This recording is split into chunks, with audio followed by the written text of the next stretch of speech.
Tonight, we travel back 700 years to a kingdom in West Africa and a man whose wealth has never truly been measured. His name was Mansa Musa, and he ruled an empire called Mali in the early years of the 14th century. The year our story settles into is 1324. 7 centuries ago, almost exactly.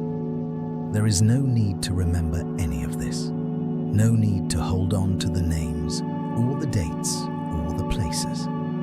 You can simply listen and let the night grow quiet around you. Let your shoulders soften. Let the bed take your weight.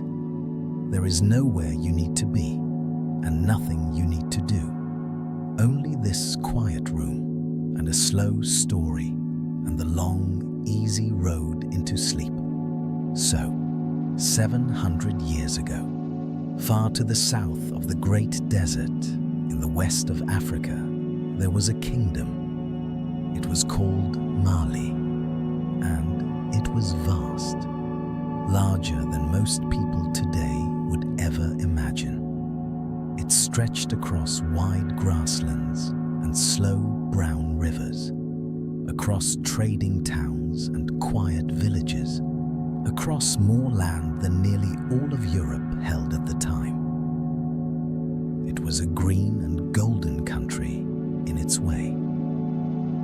The great river Niger curved through the heart of it, bending like a bow, and along its banks the soil was rich, and the fishing was good, and the cities grew. And beneath the ground, and in the beds of the rivers, there was gold. A very great deal of gold. More gold, perhaps, than anywhere else in the world that anyone then knew of. The word for its ruler was Mansa. It meant something close to king, or emperor, the one who holds the land. And in the year 1324, the Mansa was a man named Musa. He had come to the throne quietly some years before. The old stories tell that the king before him had grown curious about the great ocean to the west and had sailed out across it with a fleet of ships to find its far edge and had simply never returned. And so the crown came to rest gently upon Musa. He did not have to fight for it. It came to him the way evening comes to a quiet field, slowly and without struggle. And he wore it well. Under his rule, the kingdom was calm. The roads were safe. Caravans crossed the land without fear. The cities along its edges swelled with merchants and scholars and travelers, and the gold flowed outward into the wider world, carried on the slow backs of camels and the eager words of traders, until the name of Mali was spoken in faraway places by people who would never see it. But you do not need to follow all of that. Let it wash past you like water. The names will keep. Tonight, they only need to be soft sounds in a quiet room. Now, Mansa Musa was a man of deep and gentle faith. And in his faith, there was one great journey that every believer hoped, if they were able, to make at least once in a lifetime. A pilgrimage. A journey to the holy city of Mecca, far to the east, across the desert and beyond. It was called the Hajj. For an ordinary person, such a journey could be the work of many years. A thing saved for and dreamed of and undertaken with great care. For a king as wealthy as Musa, it would become something the world had simply never seen before, and has, perhaps, never quite seen since. And so, in that year, 700 years ago, he began to prepare. The preparations took a long time. There was so much to gather, so many people to ready, so many animals and provisions and arrangements. But at last, one quiet morning, when everything was ready, the great company set out toward the rising sun. Picture it now, if you like, but gently. There is no need to hold the picture tightly. Just let it rise up on its own, the way images do as you drift towards sleep, and let it drift away again just as easily. A long line of people, stretching back across the land, further than the eye could follow. So long that, the stories say, when the front of the caravan reached a resting place, the end of it had not yet left the last one. Some of the old accounts say 60,000 people traveled with him. 60,000. It is a number too large to truly feel. Officials of the court in fine robes, soldiers walking in long ordered ranks, servants and teachers and judges, and the keepers of the royal household. The king's own family, wives and children and friends. Whole communities moving together slowly, like a single great river of people flowing eastward across the land. And with all those people, the animals, thousands upon thousands of camels swaying patiently under their loads. Horses brushed until they gleamed, and the camels carried, among all the food and tents and provisions, the gold, heavy bags of it, bars of it, fine gold dust, sealed carefully into pouches and bound tight. The stories tell of hundreds of men walking near the front of the procession, and each one of them carried a long staff made of solid gold, heavy in the hand, bright in the sun. Imagine the light of the early morning catching on all of it at once. Hundreds of golden staffs, and the gold thread in the robes, and the trappings of the horses. A slow, shimmering river of light, moving across the pale and endless sand. There is something almost peaceful in it, when you picture it slowly. A whole kingdom, gently on the move, unhurried, in no rush at all to be anywhere, because the caravan did not rush. It could not. A company that large moves only as fast as its slowest walker, and the desert has never been a place that rewards haste. The desert asks for patience. And Musa, it seems, had a great deal of patience. So they moved the way the desert itself moves, slowly, by its own quiet clock. In the heat of the day, when the sun climbed high and the air above the sand began to shimmer and bend, the caravan would stop. The great tents were unrolled and raised, billowing softly as they filled. The animals were watered and led into what little shade there was, and allowed to fold their legs and rest. The people ate and spoke in low voices and lay down through the worst of the heat. And the whole vast company grew still beneath the high white sun and waited for the cool of evening.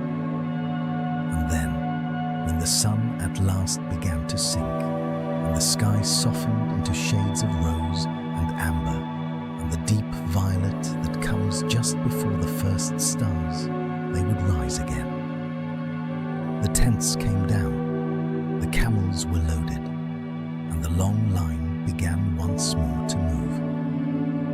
A river of lanterns now, swaying gently in the gathering dark. Small bells on the necks of the camels, ringing softly. A quiet music spread across the whole length beneath it all, the low, endless sound of thousands of feet moving as one across the cooling sand.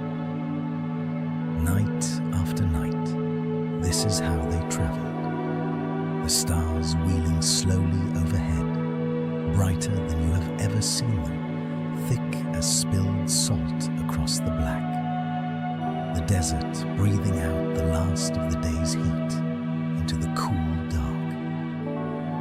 And the caravan moving through it all, patient, golden, calm, a small, warm world of lantern light, drifting eastward beneath the enormous sky.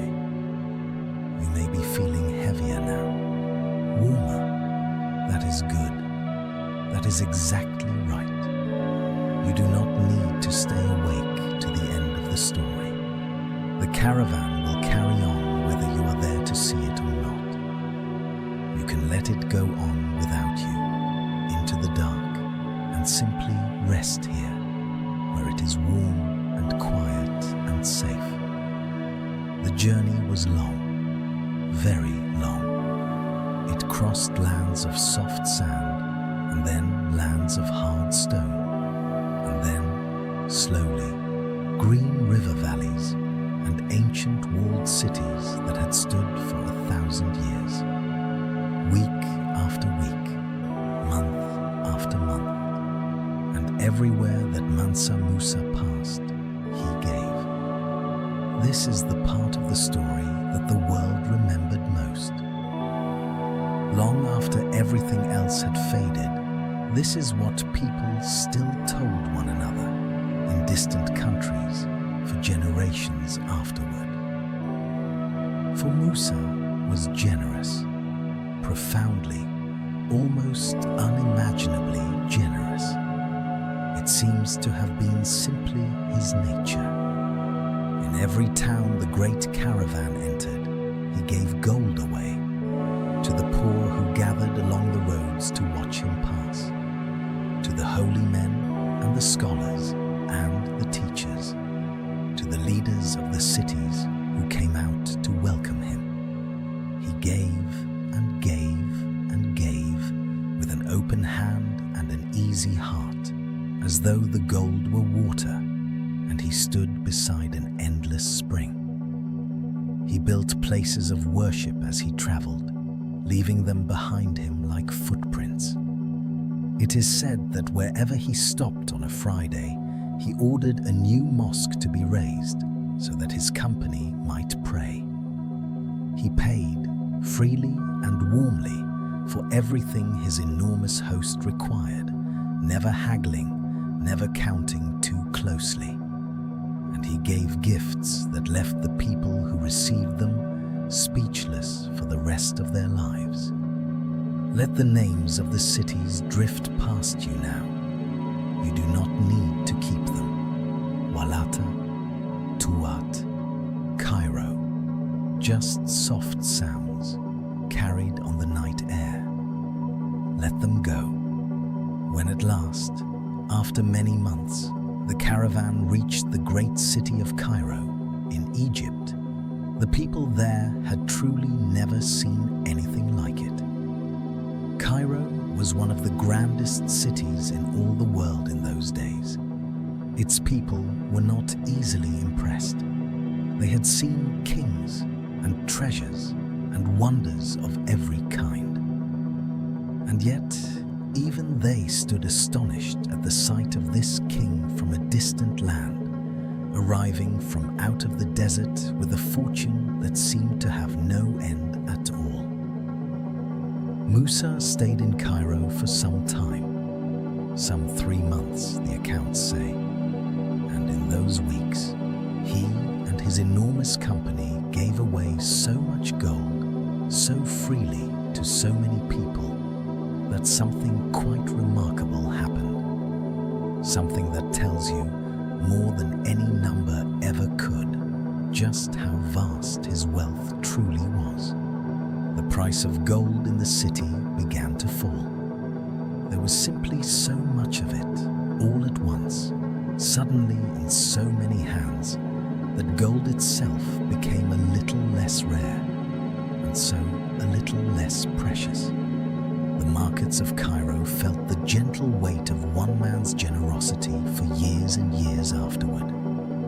Some say it took a full 12 years for the price of gold there to rise back to what it had been before he came. It is one of the very few times in all of human history that a single traveler, simply by passing through a place and being kind and giving freely, changed the fortunes of an entire region. Not with an army, not with conquest, only with an open hand. And still, he went on. From Cairo, the caravan turned at last toward the holy city itself. And there, Mansa Musa completed the pilgrimage. The journey of faith he had set out so many months before to make. He prayed in the places he had carried in his heart all his life. He walked where he had always dreamed of walking, and whatever he felt there, in the quiet of that, was his own, and the stories do not pry into it. They only tell us that he did what he had come to do, and that, surely, he was at peace. While he was in those eastern lands, he met learned men of every kind, scholars and architects and poets and teachers of law and of the stars. And some of them he gently persuaded to return home with him, all that long way back across the desert, to bring their learning to his own cities. And so the great journey carried wisdom in both directions, gold flowing out into the world and knowledge flowing quietly back. One of those he is said to have brought home was an architect, a man who would design new buildings in Musa's cities in a new style, with a tall and graceful tower of mud, brick and wood. And in the city of Timbuktu, on the southern edge of the desert, those buildings rose. Timbuktu, which would become, in the years that followed, one of the great gathering places of learning in all the world. A city of libraries and scholars, of books gathered by the thousand, where people came from far away simply to read and to study and to think. All of it growing, in part, from the seeds carried home on the slow road from the east. But all of that came later. Tonight, let us not rush ahead to it. Let us stay on the road a while longer, where it is quiet. When at last he turned for home, the long road unspooled again behind him. The same desert, the same slow, swaying pace, the same lanterns in the dark, the same soft bells, the same enormous sky thick with stars. Month after patient month, the great caravan made its way back, westward now, toward the rivers and the grasslands, and the golden cities of Mali. And the world had learned his name. It would not forget it. Far away, in lands he had never seen and never would, map makers began to draw him into their maps. Years later, in Europe, across the sea, a mapmaker sat down to draw the whole of the known world as best he understood it. And down in the corner, in the place where Africa lay, he drew a single figure. A king, seated upon a throne, wearing a golden crown, holding up a single golden coin to the light, gazing at it calmly. And beside the figure, he wrote that this was the lord of that land, the richest and noblest king in all the region, on account of the great abundance of gold in his country. That mapmaker had never met him, had never come within thousands of miles of him, and yet, For generations, that was how the distant peoples of the world pictured the wealth of Mali. A calm king in a golden land at the far edge of the world, holding up a single coin of gold. It is a quiet kind of immortality, to be remembered 700 years on, not for cruelty or for conquest, but for an open hand and a long, patient journey, and more gold than the world could quite believe. But you do not need to remember it either. Not tonight. Tonight, you can simply let it be, the way you let a warm bath grow cool around you without minding, half asleep. Mansa Musa lived on for some years after he came home. He ruled his quiet, golden kingdom. He saw the new towers rise in his cities. And then, in time, as all kings do and all people do, he came to the end of his road, and he laid the crown down, and he rested. And the kingdom went on without him, as kingdoms do, for many years more. But tonight, we do not need to follow him to the end. Tonight, we can leave him where he was happiest, on the road. Moving slowly through the cool of the evening, beneath a sky thick with stars, with nowhere he needed to be before morning. So let us leave him there. The lanterns are low now. The long line of camels walks on, slowly, gently, swaying through the dark. The little bells ring softly, and then more softly still. The sand is cool beneath them. The air is kind, and there is nowhere at all that any of them need to be tonight. And there is nowhere you need to be either. So let the caravan drift on into the dark and out of sight. Let the lantern light grow small and smaller, a scattering of warm stars moving away across the sand. Let the sound of the little bells grow faint and fainter until you can no longer quite tell it from the quiet of your own room and your own slow breathing and the soft dark all around you. The desert is still. The great sky turns slowly overhead. The night is deep and warm and safe, and you can let yourself go now, slowly, gently, with nothing left to do and nowhere left to be. All the way down, past the lantern light, past the soft bells, past the edge of the warm dark, all the way down into a long and deep and peaceful sleep. Rest now. Good night.